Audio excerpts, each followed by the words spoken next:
सलाम पाकिस्तान, 24 न्यूज के साथ मैं हूं हैदर अवान। हमें यूट्यूब पर बराह रास्त में देख सकते हैं, youtube.com/24news विजिट कीजिए। सबसे पहले आम खबर आपको दें, पीडीएम के फैसलों के खिलाफ वर्जी, पीडीएम ने पीपल्स पार्टी और एएनपी को शोकाज नोटिस जारी कर दिए। शाहिद खाकान अब्बासी ने कहा, सदर पीडीएम की मंजूरी से पीपल्स पार्टी और एएनपी को शोकाज नोटिस जारी कर दिए हैं। दोनों जमातें चाहें तो इन नोटिस को पब्लिक भी कर सकती हैं। पीडीएम के फैसलों की खिलाफ वर्जी, पीडीएम ने पीपल्स पार्टी और एएनपी को शोकाज नोटिस जारी कर दिए। शाहिद खाकान अब्बासी ने कहा, सदर पीडीएम की मंजूरी से पीपल्स पार्टी और एएनपी को शोकाज नोटिस जारी कर दिए हैं। दोनों जमातें चाहें तो इन नोटिस को पब्लिक कर सकती हैं। पीडीएम के फैसलों की खिलाफ वर्जी पर पीडीएम ने पीपल्स पार्टी और एएनपी को शोकाज नोटिस जारी कर दिए। शाहिद खाकान अब्बासी कहते हैं, सदर पीडीएम की मंजूरी से पीपल्स पार्टी और एएनपी को शोकाज, दोनों जमातें चाहें तो इन नोटिस को पब्लिक कर सकती हैं। पीडीएम के फैसलों के खिलाफ वर्जी पर ये नोटिस जारी किए गए हैं। पीडीएम ने पीपल्स पार्टी और एएनपी को ये नोटिस जारी किए हैं। शाहिद खाकान अब्बासी कहते हैं कि सदर पीडीएम की मंजूरी से ये नोटिस जारी किए गए हैं। तफसीलात के लिए बात करेंगे उस्मान खान से। उस्मान बताएगा, नोटिस जारी हो चुके? जी बिल्कुल, पीडीएम के फैसलों के खिलाफ वर्जी का मामला था। पीडीएम की दो जमातों पीपल्स पार्टी और एएनपी को शोकाज नोटिस जारी कर पीडीएम के सेक्रेटरी जनरल शाहिद खाकान अब्बासी का कहना है कि सदर पीडीएम मौलाना फजलुर रहमान की सरबराही से दोनों पार्टियों को शोकाज नोटिस भिजवाए हैं। नोटिस व्हाट्सएप कर दिए हैं और असल कापी आज सेनेट के इजलास के दौरान भी दी जाएगी। पीपल्स पार्टी और एएनपी 7 दिन जवाब के लिए दिए हैं। जो जवाब आएगा उस पर पीडीएम के सरबराही इजलास में पेश किया जाएगा। शाहिद खाकान अब्बासी का मजीद कहना था कि जो जवाब आएगा उस पर सरबराही इजलास में कार्रवाई करेंगे। साथ ही साथ उन्होंने कहा कि नोटिस पर लिखा है कि पीडीएम इस नोटिस को पब्लिक नहीं करेगी। अगर दोनों जमातें इस नोटिस को पब्लिक करना चाहती हैं तो वो कर सकती हैं और उनसे 7 दिनों के अंदर जवाब भी तलब कर लिया गया है। जी, तफसीलात के लिए शुक्रिया आपका। जेयूआई ने लाड़काना में पीटीआई और जीडीए से इत्तेहाद कर लिया। जेयूआई ने लाड़काना में कौम परस्त तंजीमों और मकामी वडेरों से भी हाथ मिला लिया। जेयूआई लाड़काना अवामी इत्तेहाद में पीटीआई और जीडीए से मिलकर पीपल्स पार्टी के खिलाफ मुहिम चलाएगी। लाड़काना अवामी इत्तेहाद में जेयूआई के साथ पीटीआई के साबिक सूबाई सदर अमीर बख्श भुट्टो और सिंध के अहम रहनुमा अल्लाह बख्श अन्नड़ शामिल हैं। जेयूआई के साथ जीडीए के रहनुमा सफदर अब्बासी और मौजम अब्बासी भी शामिल हैं, जबकि लाड़काना अवामी इत्तेहाद के इजलास में अहम फैसले किए गए। पीपी मुखालिफ इत्तेहाद का दायरा कार डिवीजन की सतह पर फैलाया जाएगा।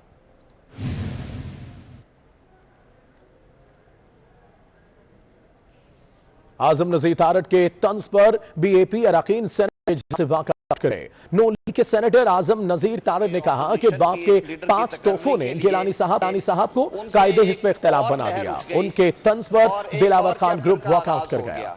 तो उस हवाले से 5 जो जमातें हैं पार्लियामान में जो सेनेट में मौजूद हैं, तशरीफ रखें जी, तशरीफ रखें, तशरीफ रखें। दिलावर खान साहब, आप अपने टर्म पे बात कर लें। चेयरमैन साहब, मैं रिकॉर्ड आपको मौका देंगे जी, मैं रिकॉर्ड से बात करूंगा।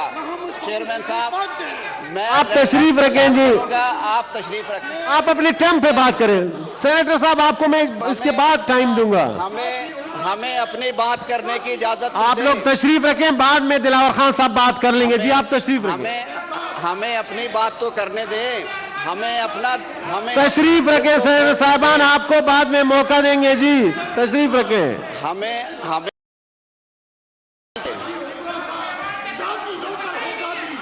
तशरीफ रखें जी, सेनेटर साहब तशरीफ रखें, थोड़ी अपनी चेयरमैन साहब तशरीफ रखें, जुबान हमारी भी तशरीफ रखें। सेनेटर साहब, आप अपने टर्न पे बात करें। चेयरमैन साहब, मेरी गुजारिश है अपने टर्न पे बात करें। मैं आज ठीक है, तशरीफ रखें सेनेटर साहब, तोहफा बहुत खूब, तशरीफ रखें सेनेटर साहब, तशरीफ रखें। बड़ा खूबसूरत लफ्ज, तशरीफ रखें, मज़हब और पार्लिमानी लफ्ज है। सेनेटर साहबान प्लीज तशरीफ रखें, अपने टर्न पे बात करें। इजाजत हो चेयरमैन साहब तो हमें अपनी बात करने दें जी। 5 जमा कर तशरीफ रखें सेनेटर दिलावर खान साहब। कायदे हिस्ब इख्तिलाफ यूसुफ रजा गिलानी का कहना है, सेनेट में अपोजिशन को साथ लेकर चलेंगे। हुकूमत को मुश्किल हुई तो उनकी भी आवाज बनेंगे। अवामी मफाद के लिए आए हैं, अवाम की तर्जुमानी करना फर्ज है। पीटीएम के ताउन से इलेक्शन लड़ा, सेनेटर बनना बहुत मुश्किल काम है। आपको बताएं, ऐसा कहना है कायदे इस इख्तिलाल यूसुफ रजा गिलानी का, जिन्होंने मजीद कहा सेनेट में अपोजिशन को साथ लेकर चलेंगे, हुकूमत को मुश्किल हुई तो उनकी आवाज भी बनेंगे, अवामी मफाद के लिए आए हैं, अवाम की तर्जुमानी करना फर्ज है। दिल में हौसला ना सकत बाजुओं में है कि अब के मुकाबले में मेरे यार आ गए। इख्तलाफ राय जमहूरियत है, इसमें कतन हमें यह ख्याल नहीं करना चाहिए कि किसी ने आपके बारे में ये कहा, किसी ने आपके बारे में ये कहा। मकसद टू अचीव जो है वो आवाम को रिलीफ देना है, और आवाम को रिलीफ देने के लिए हम सब एक हैं, और इस ऐवान के तकद्दुस के लिए, इसकी डिग्निटी के लिए हम पूरी ताबिश से और खिदमत करेंगे। इलेक्शन कमीशन में यूसुफ रजा गिलानी के खिलाफ नाअहली केस की समाअत। Election commission member Punjab Altaf Ibrahim Qureshi के सरबराही में 3 रुकनी कमीशन ने समाअत की। इसी पर बात करेंगे जिशान भट्टी से। जिशान, बताएगा इस खबर से मुताल्लिक। जी बिल्कुल, देखिए इलेक्शन कमीशन में अहम मुकदमात की समाअत हुई है। जो फिरदौस आशिक के अवान के खिलाफ ज़ाब्ता अखलाकी खिलाफ वर्जी का केस था, उसकी समाअत हुई है, जबकि दूसरी जानिब यूसुफ रजा गिलानी की नाअहली के लिए जो चार दरख्वास्तें हैं उस पर भी समाअत हुई है। और इलेक्शन कमीशन को यूसुफ रजा गिलानी और अली हैदर गिलानी ने अपना जवाब जमा करवा दिया है। उस जवाब के बाद इलेक्शन कमीशन ने वो जवाब की कापियां जो दरखास्त गुजार रहे हैं तहरीक इंसाफ के रुकन कौमी असम्बली फरक हबीब, आलिया हमजा, इसके अलावा बुखारी और कवल शोभा, उनको फ्राहम करने की हिदायत कर दी। और आइंदा समाअत पे ये कहा गया कि वो जवाब का जायजा लेके उस पर दलाइल दें। उस हवाले से तो इलेक्शन कमीशन ने उनको हिदायत करते हुए 27 अप्रैल तक जो है वो समाअत जो है मुलतवी कर दी। दूसरी ठीक है, जिशान भट्टी हमारे साथ रहेगा। एक और खबर से मुताल्लिक आपसे जानते हैं।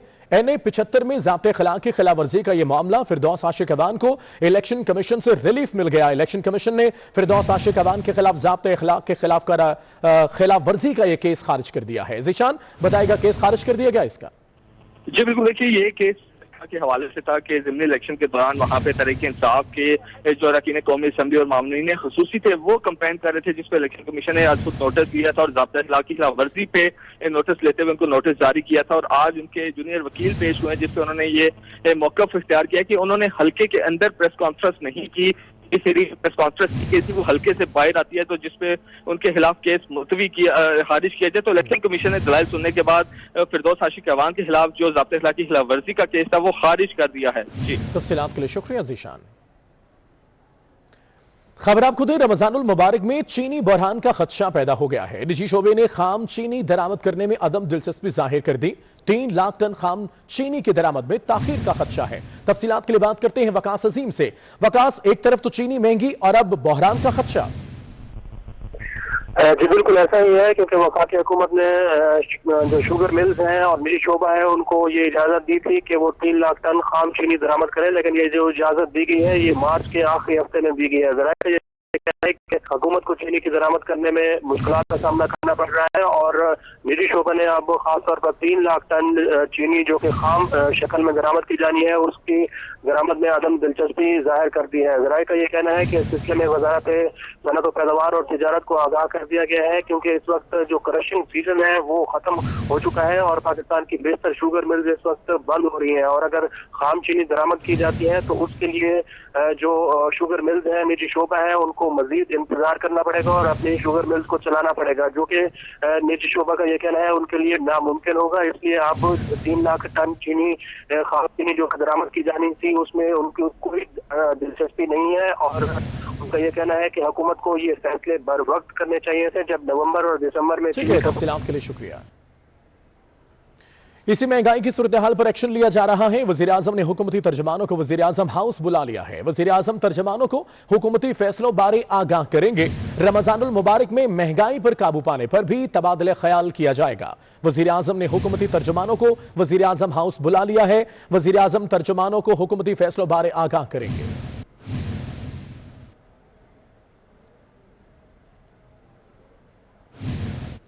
मौसम की बात करते हैं। कराची का मौसम गर्म और मरतूब है। समंदरी हवाएं चलने से गर्मी की शिद्दत में कमी महसूस की जा रही है। आइंदा 24 घंटे कराची का मौसम कैसा रहेगा, जानते हैं नुमाइंदा 24 न्यूज़ समीन नवाज से। जी समीन। जी बिल्कुल, देखिए मौसम का हाल बताने वाले ये कहते हैं कि आज शहर का मौसम गर्म और मरतूब रहेगा। हीट वेव के बाद आज शहर में मामूल की गर्मी देखी जा रही है, यानी ज़्यादा से ज़्यादा जो दर्जा हरारत है वो 34 से 36 डिग्री सेंटीग्रेड तक जा सकता है। इस वक्त भी जो मौजूदा दर्जा हरारत है वो 31 डिग्री सेंटीग्रेड तक पहुँच चुका है, जबकि आज कम से कम दर्जा हरारत 24.5 डिग्री सेंटीग्रेड रिकॉर्ड किया गया था। हवाएं चूँकि शहर में बहाल हो चुकी हैं, सी ब्रीज की बहाली की वजह से, यानी समंदरी हवा के चलने की वजह से दर्जा हरारत में कमी ये हुई है और अब उतनी गर्मी नहीं महसूस हो रही जितनी गुज़िश्ता 4-5 रोज़ में देखी गई थी। इस वक्त हवाओं की अगर हम बात करें तो मगरिबी सिम से चलने वाली हवा की रफ्तार 17 नॉटिकल माइल फी घंटा रिकॉर्ड की गई है, जबकि इस वक्त हवा में नमी का तनासुब 54% रिकॉर्ड किया जा रहा है। ओवरऑल अगर हम फोरकास्ट की बात कर लें तो आज मतला मुकम्मल तौर पर साफ है, किसी किस्म के कोई बादल मौजूद नहीं है, ना ही आइंदा 24 घंटों के दौरान शहर में हल्की या तेज बारिश का। समीन बहुत शुक्रिया आपका।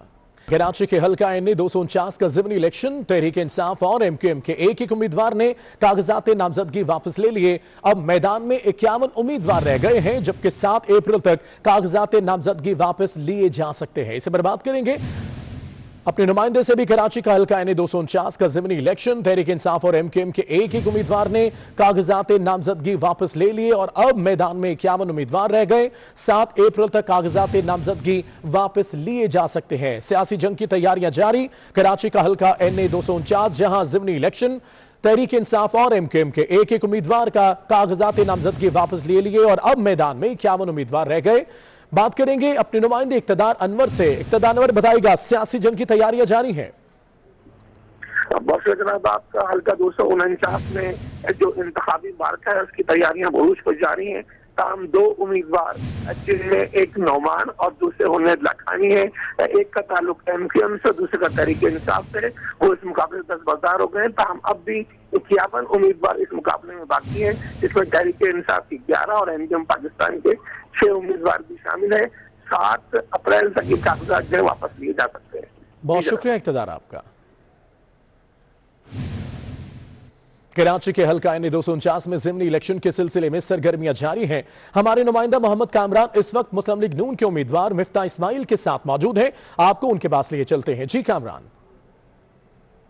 जी बिल्कुल, इस वक्त हम बल्दिया टाउन हल्का एन 249 में मौजूद हैं, जहां पे तमाम सियासी जमातें जो हैं उनके जो उम्मीदवार हैं वो अपनी जो इलेक्शन मुहिम है उस हवाले से ज़ोर शोर के साथ अपने उसका सिलसिला जारी है। मिफ्ता इस्माइल साहब के साथ हम मौजूद हैं, इनसे जानते हैं किस तरह उनकी तैयारियाँ चल रही हैं। अल्लाह ताला की मेहरबानी से लास्ट टाइम भी हम समझते हैं कि शहबाज शरीफ साहब जीते थे और इस बार भी अल्लाह से ज़ात से उम्मीद है हमको। यहाँ पे नवाज़ शरीफ के बहुत चाहने वाले हैं, लेकिन जिन लोगों ने कुछ लोगों ने जो पीटीआई को सपोर्ट करी थी वो भी इमरान खान से बहुत ज़्यादा मायूस हो गए हैं। फैसल वाडा जो इन्होंने इमरान खान ने यहाँ पे नुमाइंदा भेजा था उससे मायूस हो गए हैं। ना उसने कोई पानी का काम किया है, ना सड़कों का काम किया है, ना उनके किसी एमपीए ने काम किया है। फिर कुछ लोगों ने टीएलपी को वोट दिया था, यहाँ से फ़खरी साहब को इलेक्ट किया था, उन्होंने भी कोई काम नहीं किया है, हल्के में नज़र नहीं आते। तो बहुत सारे लोग जो हैं वो बहुत डिसअपॉइंटेड हैं पीटीआई से खुसूसन। तो हमें अल्लाह की ज़ात से उम्मीद है कि पूरी उम्मीद है कि हमको वोट मिलेंगे इंशाअल्लाह। देखिए, मुस्लिम लीग नून को जहाँ पे भी अल्लाह ताला ने जीत दी है, बिलखुसूस पंजाब में, वहाँ पर हमने काम किया है, सड़कें बनाई हैं, पानी का काम किया है, बीआरटी बनाई हैं, दूसरी चीज़ें बनाई हैं। तो एक तो महंगाई से मार दिया है खान साहब ने, और दूसरा एक काम नहीं किया तामीर वतन का। ये ग्रीन लाइन भी जो बनी है वो मुस्लिम लीग नून ने कराची में बनाई है। K4 पानी का मनसूबा मुस्लिम लीग ने बनाया। बहुत शुक्रिया। जैसा कि मुस्लिम लीग नून के उम्मीदवार मिफ्ता इस्माइल साहब हमारे साथ मौजूद थे, उनका मानना है कि इस मरतबा तफसीलात के लिए शुक्रिया कामरान। कराची में बीवी को कत्ल करने वाले शौहर को उम्र कैद की सजा सुना दी गई। अदालत ने 5 लाख रुपए जुर्माने का भी हुक्म सुना दिया है। कराची में बीवी को कत्ल करने वाले शौहर को उम्र कैद की सजा सुना दी गई है, जबकि अदालत ने 5 लाख रुपए जुर्माने का भी हुक्म सुना दिया है।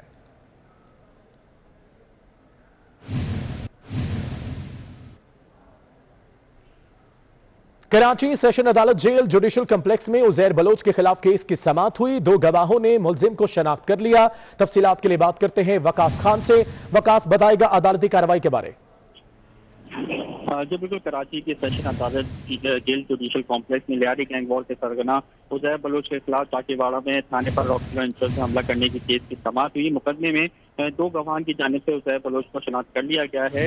इस वाक़े में जो हमला किया गया था, इस वाक़े में 2 पुलिस एहलकार मोहम्मद आसिफ और निसार जो है जहाबाज हो गए थे। पुलिस का ये कहना है कि वाक़े में 2 राहगीर भी जख्मी हुए थे। गवाहों के बयान देने के कलमबंद करने के बाद समाअत जो है अगली डेट तक के लिए मुलतवी कर दी गई। तफसीलात के लिए शुक्रिया। कराची में देसी और बदेसी मलबूसात की नुमाइश का एहतमाम किया गया। मॉडल्स ने रैंप पर वॉक करके खूब दाद समेटी। रिपोर्ट कर रहे हैं साजिद अली।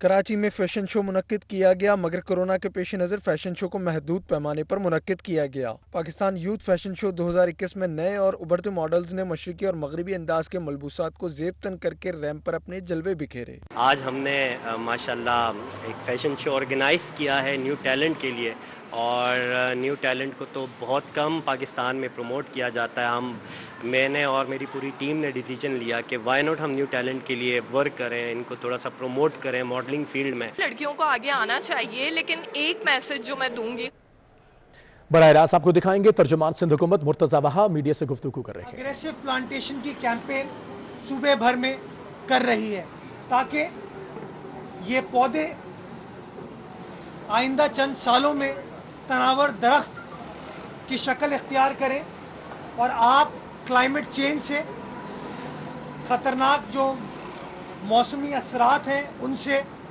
ग्लोबल वार्मिंग से निमट सकें।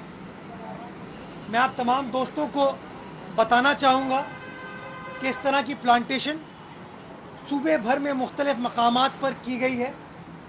पिछले दिनों चेयरमैन पाकिस्तान पीपल्स पार्टी जनाब बिलावल भुट्टो जरदारी साहब ज़िला हैदराबाद में गए थे और वहाँ पर उन्होंने 1 लाख पौधों को एक दिन के अंदर प्लांट करने के प्रोसेस को की निगरानी की। और आपने देखा कि कथरी के मकाम पर वो एक नया अर्बन फॉरेस्ट सिंध गवर्नमेंट ने इस्टेब्लिश किया। नासिर शाह साहब ने लाड़काना और सखर के अंदर इस तरह का अर्बन फॉरेस्ट इस्टेब्लिश किया।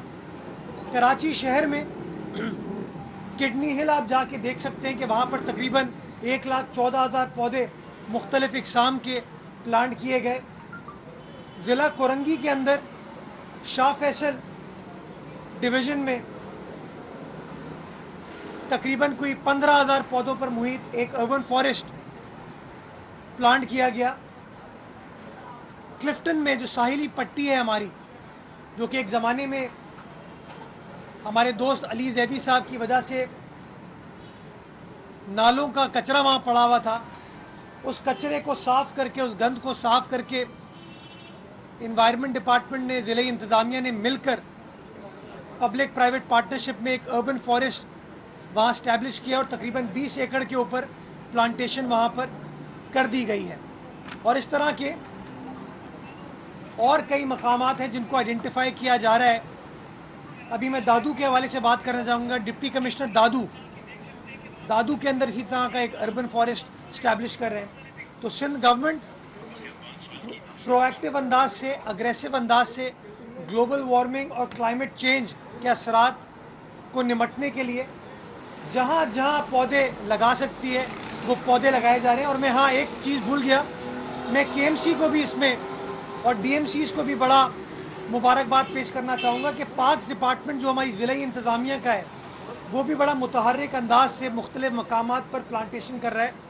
मैं मीडिया के तवज्जुद से एक थोड़ा गिला भी करना चाहूँगा कि कराची के एक मकाम पर KMC ने बड़े अच्छे खूबसूरत बड़े पौधे प्लांट किए पिछले हफ्ते, बट बदकिस्मती के साथ वीकेंड पर कुछ लोग आए और उन पौधों को, तबीबिया पौधा कहते हैं उसको, बड़ा खूबसूरत फूल देता है वो, उसको निकाल के लोग ले गए। मैं मीडिया के तवज्जुद से शहरियों से मुखातिब होना चाहूँगा, शहरियों को ये रिक्वेस्ट करना चाहूँगा कि आपकी इंतज़ामिया, आपकी हुकूमत, आपकी सोसाइटी आपकी और आपके आने वाली नस्लों की बेहतरी के लिए जो ये प्लांटेशन कर रही है, इसको आप ओन कीजिए, इसको आप अपनाइए। और जो इस तरह की काविशें गवर्नमेंट कर रही है उन काविशों को प्रोटेक्ट करने में हुकूमत का साथ दीजिए। हमारे आसपास जो पुराने दरख्त नज़र आते हैं वो आज से 40-50 साल पहले प्लांट किए थे और उस वक्त के मुआशरे ने उनको प्रोटेक्ट किया। तो क्यों ना बहैसियत ज़िम्मेदार शहरी के हम सब उन पौधों को अपनाएं, जिस तरह हम अपने घर का, अपने ख़ानदान का, अपने बच्चों का ख्याल रखते हैं, उसी तरह उन पौधों का ख्याल रखें, ताकि जिस तरह हमारे बच्चे बढ़ रहे हैं, बड़े हो रहे हैं, उसी तरीके से कुछ सालों में ये पौधे बड़े हों और ये पौधे हमारे लंग्स को वो वैल्यूबल ऑक्सीजन फराहम करें मुआशरे की खूबसूरती के लिए फूल रंग प्रोवाइड करें और इस तरह के जो फल वाले दरख्त हम प्लांट करें उसको एक आम आदमी आके उन फलों को खा सके। तो मैं समझता हूँ ये जो काविशें हुकूमत की, इंतज़ामिया की, ये आवाम के बेहतरीन मफाद में है और जब तक आवाम इस स्ट्रैटेजी को अपनाएगी नहीं, इसको ओन नहीं करेगी, मैं समझता हूँ कोई हुकूमत ये काम करने में कामयाब नहीं हो सकती। आइए एक सरसब्ज़ और शादाब पाकिस्तान के लिए, एक हरे भरे सिंध के लिए, एक हरे भरे कराची, हैदराबाद, सक्खर, लाड़काना, दादू, सांगड़ के लिए हम सब अपनी अपनी काविशें करें और एक बेहतरीन खूबसूरत मुआशरा अपनी आने वाली नस्लों के लिए छोड़ के जाएं। बहुत शुक्रिया। पाकिस्तान जिंदाबाद। ये बताइएगा सर, ये बताइए तो सुबह सिंध में बड़े पैमाने पर दरख्त लगा, मुल्तान में मुर्तजा वहाब मीडिया से गुफ्तगू करें, आपने मुलाहिजा किया न्यूज़ स्टूडियो से फिल्म कितना है।